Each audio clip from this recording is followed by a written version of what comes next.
Hey boys and girls, how y'all doing out there? Today we're going to have teaching from the table again because I'm reading this story to y'all from my table, which is a mess and I hope you can't see it. But anyway, we're going to read Luke Goes to Bat. And this story is realistic fiction. Realistic fiction. A story that could happen, but it really doesn't. Realistic fiction. Realistic fiction. Like I could write a story about me being at the beach today finding seashells. It could really happen, but it's not because I'm kind of snowed in at the house.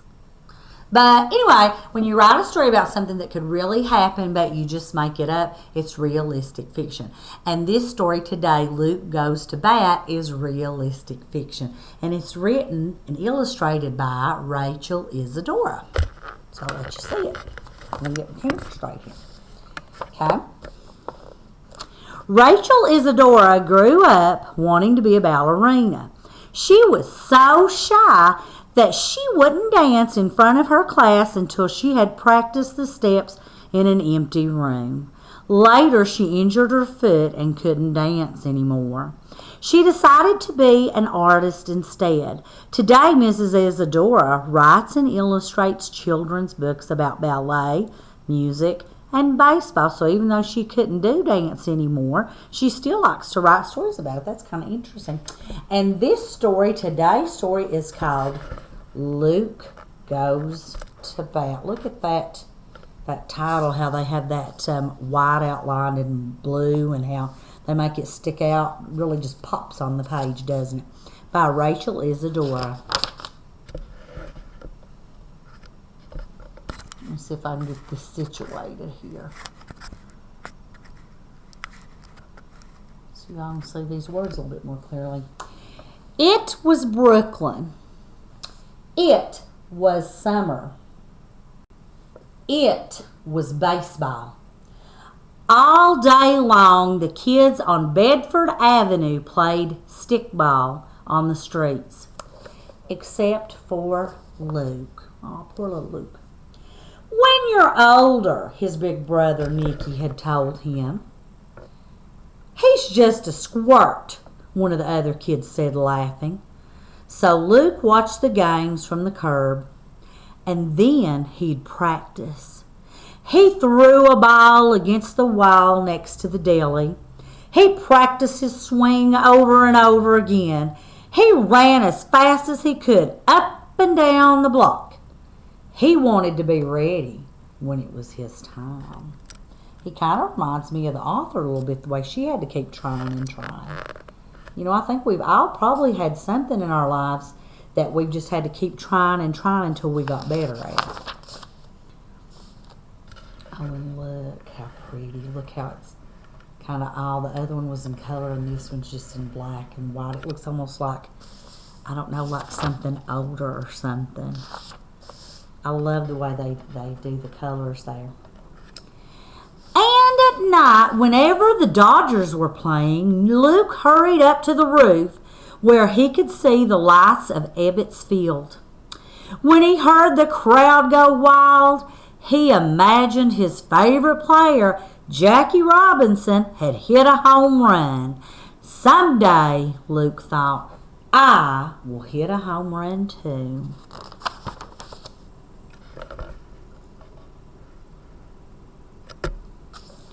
Finally, one morning, the team was short a player.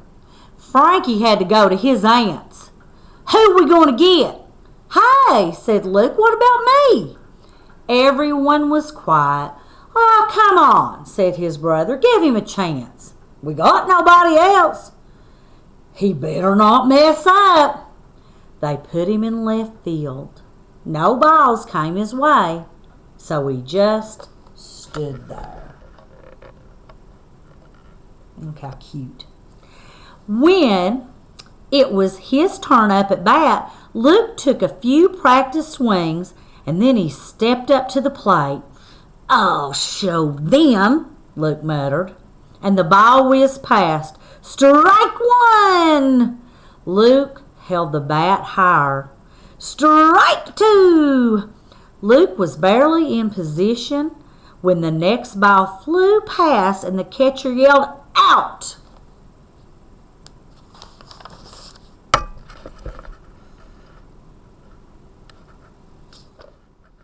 "You stink," Luke heard.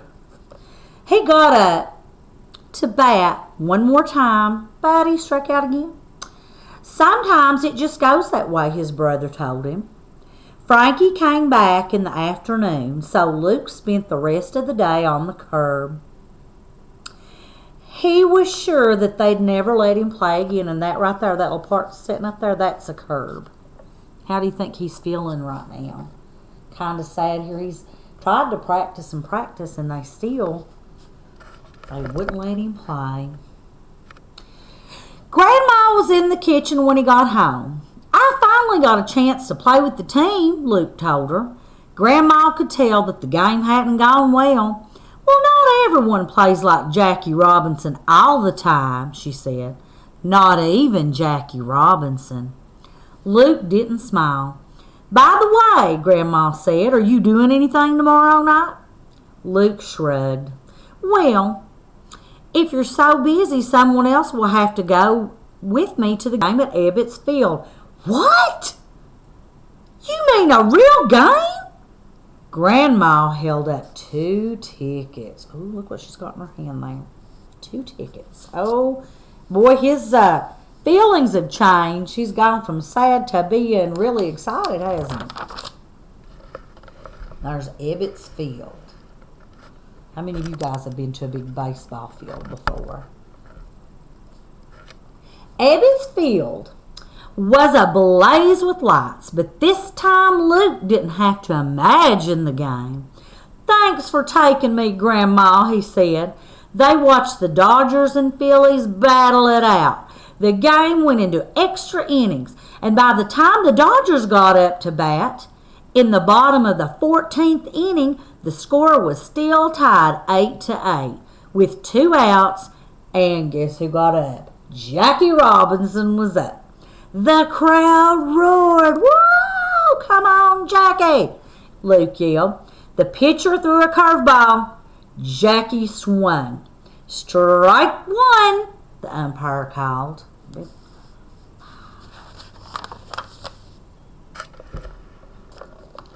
The pitcher wound up. He threw a fastball and Jackie missed. "Strike 2." 3 balls followed. All eyes at Ebbets Field rested on Jackie. The Dodgers could still win. Luke shouted with the crowd, "Come on, give it to 'em, Jackie, you show 'em." Jackie looked around from under his cap, then dug his feet into the dirt. The pitcher began to wind his wind up. "You can do it, Jackie," Luke whispered. "You can do it." And suddenly, Luke heard the loud crack of a bat. And when he looked up, the ball was flying over his head, flying over the scoreboard, flying over the walls of Ebbets Field. The crowd went wild. Luke stood up on his seat and cheered. "You showed 'em, Jackie." "What a game," Grandma said.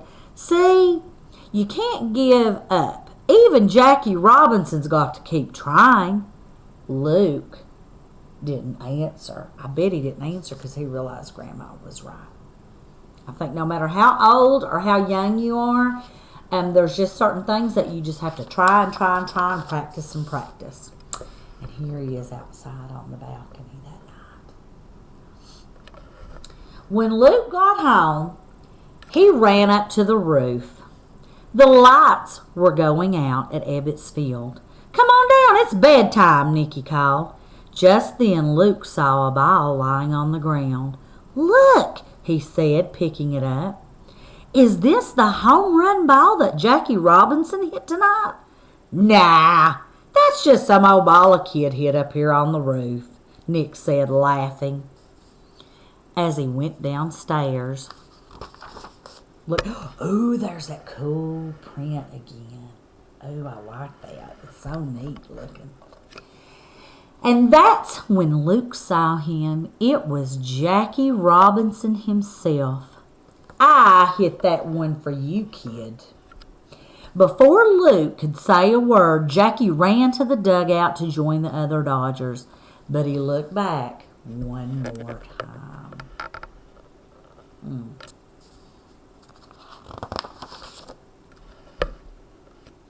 Hey, kid, he said, your grandma was right. You can't give up.